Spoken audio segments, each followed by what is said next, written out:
So 5 years ago, my daughter was in grade 2, and it was just 1 year before I had made the decision to homeschool my child. So she came back from school one day looking not like herself. Like I can see that something is up. So I give her the space. She puts her backpack down, grabs a snack, and I'm looking, I'm waiting, and my mind is screaming because all I want to do is, are you okay? What happened? But I'm just giving her the space to just process whatever's going on in her mind. Comes dinner, we have our dinner together. Nope, she hasn't said anything. And she is still looking upset. And then comes bedtime. You know, we have this routine, and I'm sure you all have this routine during bedtime where you do something like probably read a book or, massage or whatever it is. So what we do is we call it unpacking the backpack.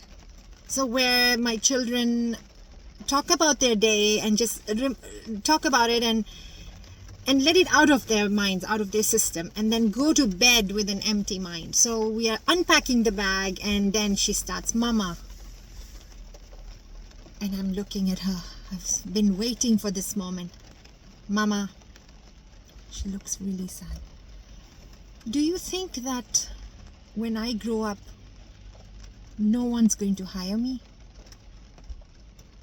I looked at her, and my heart just shattered into pieces. One side of my mind was screaming and saying, what do you mean? Who said that? How dare? And the other side was like, okay, let's take a deep breath. Let's do this together. We got this. So then I said, oh, tell me more. Mama, as I was doing my worksheet, my math worksheet, my teacher said that I'm too slow. And if I continue to be this slow, no one's going to hire me. Is that true, Mama? Am I that bad? I'm not good enough, am I, Mama? And what I was about to say, it was not as her mother, but as a doorway. Because what I was about to say to her would either build her inner voice or build her inner critic. So I'm sure most of you have gone through some things that you have heard as a child. It could be, what's wrong with you? Or money doesn't grow on trees. All these little phrases that stick with us, right? And these things play a role. Like sometimes they really run the show. For me, it wasn't a phrase. For me, it was a label. I was given a label, PC, problem creator. And I carried that label for years. Every time I would do something, I would be like, oh, it was like a badge of honor. And I thought, oh my goodness, I am a problem creator. Yes, I can make things happen. I'm powerful.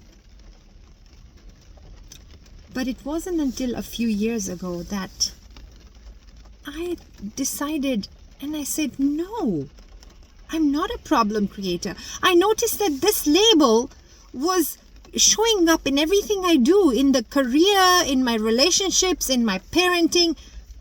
It was silently working in the background, problem creator. So I shared this story with my then 8-year-old. 4 years ago, I shared it with my 8-year-old daughter. And sometimes, our children have this wisdom from another world. She said to me, Mom, I think you're still a PC.